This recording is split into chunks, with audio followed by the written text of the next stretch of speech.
So the other day I was catching up with my friend Shirley. She's a web designer, and we kind of have, because of our experiences and our background, we have a lot to stories to share, a lot of experiences to share. We've had walked in a lot of the same paths, and I was catching up with her, asking her how it was going, what's going on, and she gave me the it's like the facts of life. You take the good, you take the bad, but it seems like there's more bad.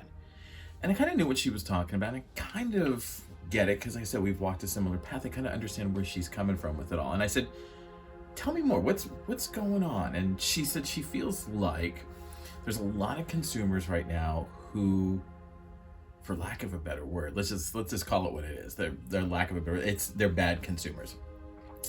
Real problem children, if we're going to be honest here.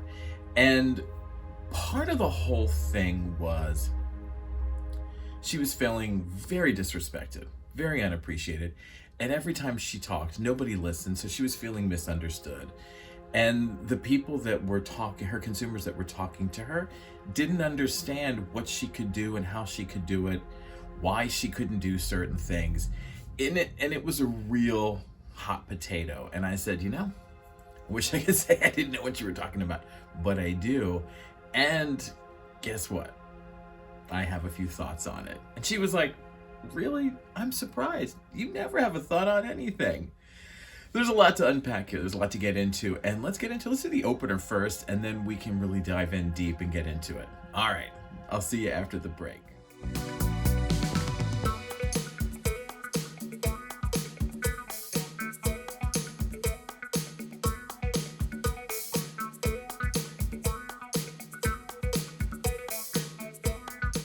Hey there, welcome back. I'm E.H. Howard, and this is the Small Business Show, and I hope you're doing well. Got me a cup of Joe. It's really early in the morning here still. Not 100% awake, and no, it's a part of my shtick. It's water and coffee. That's about all I drink. So like I said, welcome back. This is the Small Business Small Business Show. Before we get into it, let's do some housekeeping stuff here first, just because in case this is your first time, I want to get you on the same page as the rest of us. If you're returning here, both of you, welcome. Glad to have you aboard. Happy to have you part of the community that we're building here to help small businesses succeed, to help give them feel like there's somebody in their back, got their backs for them, in their backyard for them. But like I said, I want to clarify what I'm talking about when I say small business, because I shorthand it a lot. I shorthand it down to simply small business. And the reason for that is, it's a lot to say. So typically when I'm talking about small businesses, I'm talking about small mom and pop, Main Street types of businesses, no more than 10 employees, home businesses, solopreneurs, entrepreneurs, contractors, consultants, freelancers, you name it. That's a lot to fill into any old sentence. So I kind of shorthand it, and I just say small businesses. And so we're on the same page, right? All right. So as I was saying, I was talking to my friend Shirley. She's a web designer, and we have a lot in common because I have dealt with some of the same types of consumers that she has. And it can leave you feeling very disrespected, very unappreciated, very misunderstood. You're talking and nobody's paying attention. You're telling them that there's not even the technology that could do what they wanted to do, but that doesn't matter. And it's becoming a higher sense of things. And one of the things that I said to Shirley was, you're working with somebody who is a problem child. Are all of your consumers like this, or just one or two? And she says to me, that was a really great question. I hadn't really thought about it. She said, it feels like it's everyone, but it's more than it used to be. And that makes complete sense. I totally get that. And, if you spend any time with me, you know that one of the things that I'm kind of espousing is I feel as if consumers right now have been brainwashed by big business. They can get whatever they need, want, desire, fast, easy, and cheap. The problem is consumers of a certain age, consumers of a certain demographic, want it fast, easy, and cheap, but they also want it combined with what they think are the small business experience of mutual respect, mutual appreciation, mutual understanding. And you can't have those two things. You just can't. All right. Those are two. You can have some of it, but you can't have all of it. All right. And therein becomes the problem. There's where you get the problem child.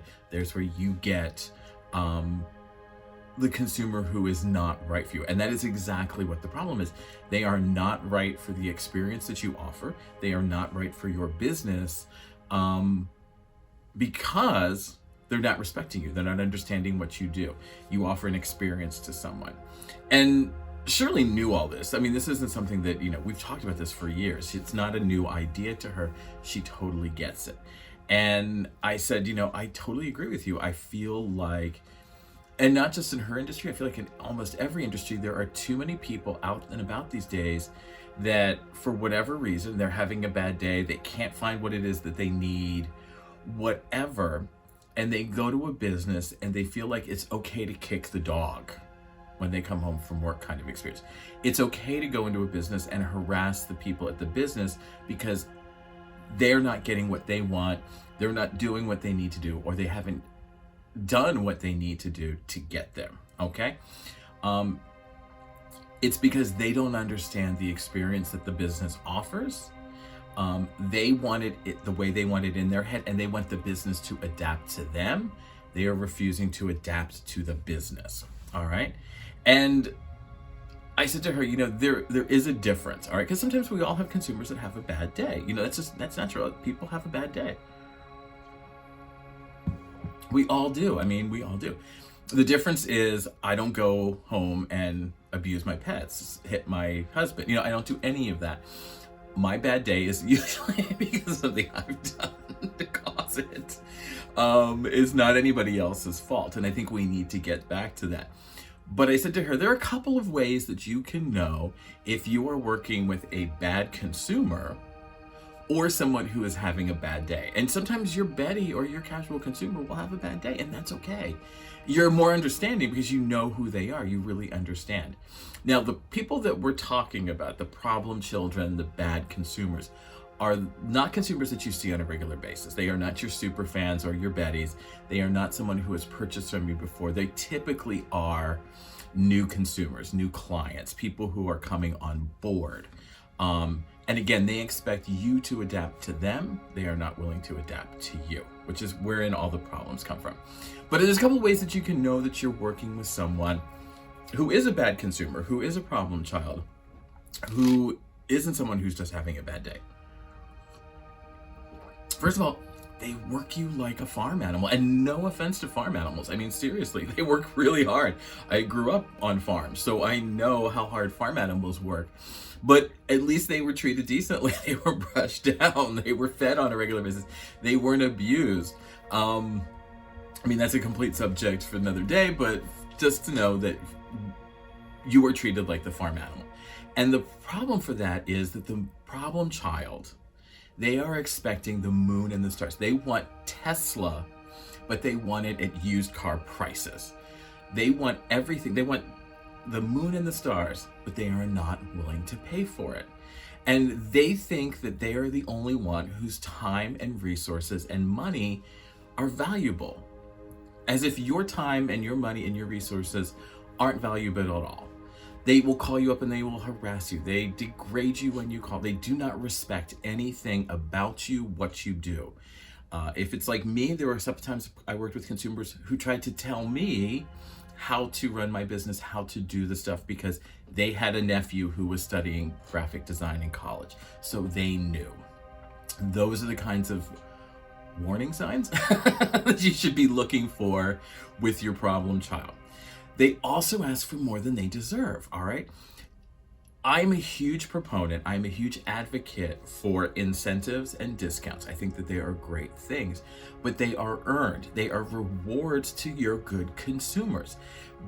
If you walk in off the street and you're starting to ask me for a discount, or you're asking me to lower my prices, or you're asking me for anything, go fuck yourself. I don't know you.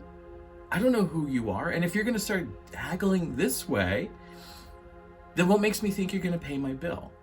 Do not ask for anything that you have not earned or anything that you do not deserve. And if it's the if it's the first thing that comes out of your mouth is, what's my discount, what's my price, to me, I say move on. I don't need you in my life. Which brings us to the third point, which is they grovel and grouse and they bitch and moan about literally everything. I mean, literally everything. They will call you constantly. They will take up your time. They suck your energy out like crazy. I mean, beyond crazy, to the point where you are finished the conversation with them and you just want to go lay down for an hour because you are that exhausted, that drained. They will quibble about giving you a deposit. That deposit is too much. Why would I give you a deposit? Again, my feeling with some of these things, if these are warning signs to down the road. And if you set the bar to, yes, I'm going to waive my deposit. Yes, I will give you a 20% discount. As my ex-brother-in-law used to say, he was a defense attorney, it's a slippery slope. Where does it end? So this time they want 10%. Next time they're going to want 15%. Next time, etc., etc. They make you feel like you're an employee, not a trusted vendor. You're not working for them, with them, you work for them. And that's a big, big difference. And when I say this to other small business owners, when I say this to other home businesses and solopreneurs, they totally get it. They know the difference. They know what I'm talking about. It's the difference between feeling like you're an employee for them or somebody who is a trusted and valued vendor, someone that they can come to because they appreciate your expertise. They value what you bring to the situation. Bottom line, they exhaust you mentally and physically. They completely drain you. There is nothing left after you finish a conversation with them. And you know these people, right? When they call, you're like, I need to answer this. I don't want to. You see their email pop up and you're just like, oh, fuck. As opposed to your Betty, who when you see their phone call, or a super fan, or even your most, a casual consumer you see a little bit more often, you're excited to see them. You're like, oh, here's so-and-so calling. I haven't talked to them in a while. This is exciting. Let's see what's going on, how I can help them. All right? And the easy solution to all of this, the easy solution is you can just say no. If you see any of these warning signs, you can just say no to people. And Shirley was like, but I got bills to pay, dude. I can't say no to business. I need every dime that comes in. I'm not making enough as it is, and I need to keep taking on clients so that I can make ends meet. And I thought about that for a minute, and I said to her, are you able to pay your bills now? If you're giving all these people all these discounts and you're working like a dog, you're putting in 80 hours a week, or you're putting in 20 hours on a project that should take you 2 hours, are you really making money? What are you getting out of this situation? Are you really getting paid the value of your work? Are you really getting paid what you need to survive? And the answer is no. Absolutely not. You're not getting anywhere for it. You're not moving forward in any way, shape, or form. Now, there's a couple of lies that we tell ourselves about this. And I've told myself these lies. You've told yourself these lies. All of these things about why we can't say no to a problem child, why we can't say no to a consumer who is not right for our business, a consumer who is not part of our inner circle. And we always think, oh, well, I'm going to lose sales and revenue. But again, are you? Are you really? What are you losing? You're not losing anything. As a matter of fact, you're saving because you are not spending your entire day running around doing one thing for one consumer. You have some free time. You have time to do other things. You have time to do things that will grow your business, time to work on other consumers. For me, I don't see it as lost sales and revenue. I see it as it's freeing up more time for me to engage with my casual consumers and my super fans and get them to buy more, to engage with them, to talk to them and get them to hey, we're doing throw out a special. Hey, I'm gonna 20% off for the next 2 hours or whatever. But you're not losing anything by saying no. You're actually gaining. All right. Number two is they're always like, I'm going to lose a client. What if it's a client that I've lost, now I'm down a client. But are you really losing a client? Again, what are you getting out of this? They are working you like crazy. They're beating you down. Do you really want that kind of client? Is that the client that is ideal and right? Is that why you left industry to start your own business? Did you really quit your lucrative job in industry, making 40 hours a week at whatever great salary you were making, to start your own business, be broke, and work for abusive, toxic people? I don't think so. I don't think so. I mean, that's not why I started my business. That's not why I went out on my own. So I'm going to assume, if you're like me, and most small home and solopreneur business people are, that's not why you started your business. So it's okay to say no. You don't have to tell them to go fuck themselves. You just say, I can't take on the business right now. We don't. Whatever it is that you need to diffuse the situation, but you can tell them no. And then they're worried about, what about my bad reputation? Like, I'm going to get a reputation for being a jerk or telling people to go fuck off or whatever it is. You might. But consider who the source is, all right? So if I'm telling Carol that I can't help her and that she needs to move on, who is going to tell Carol? Who's Carol going to bitch and moan to? Carol's friends, who are exactly like Carol. I don't really care if I get a bad reputation with the Carol and Chad crowd, all right? I really don't. Because hopefully I do have a bad reputation with them because it'll make them stay away. I don't need them in my business. The people who are going to care about my reputation, the people who know me, my casual consumers and my super fans, will never meet Carol. They will never hear Chad. They don't care what Carol and Chad say because it goes contradictory to their experiences with me.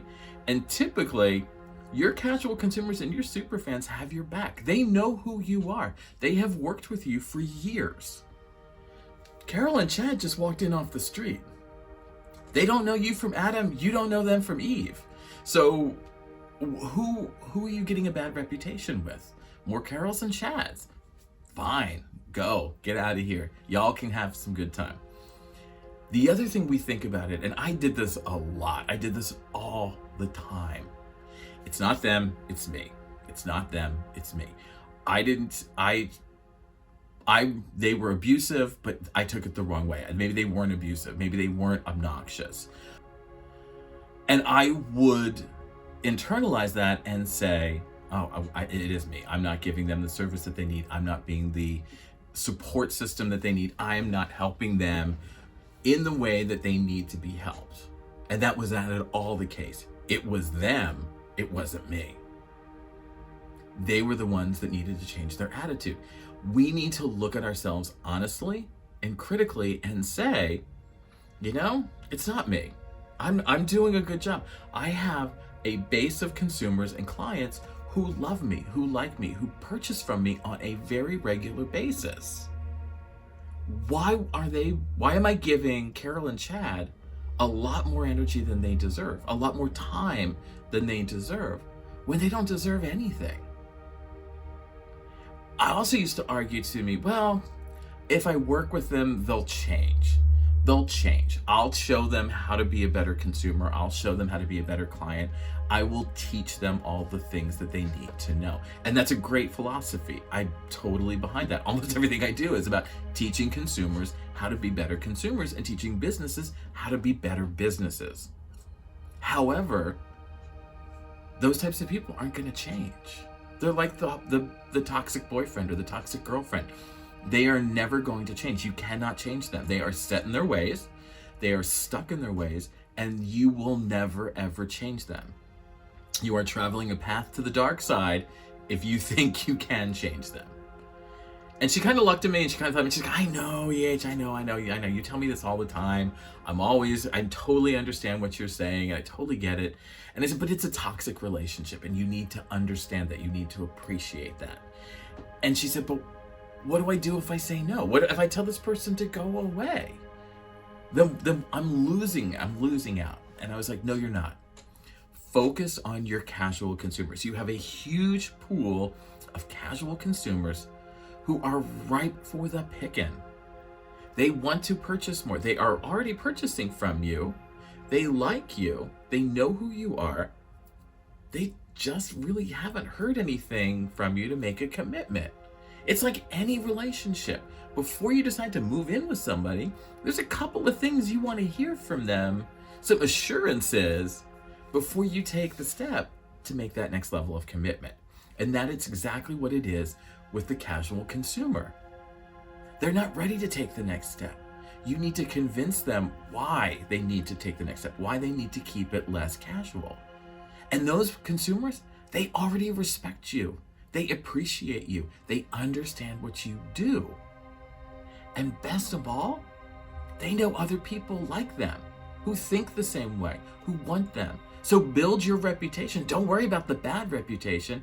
Build your good reputation with people who know you, who like you, who trust you, who are already buying, and help them convince their friends to come in.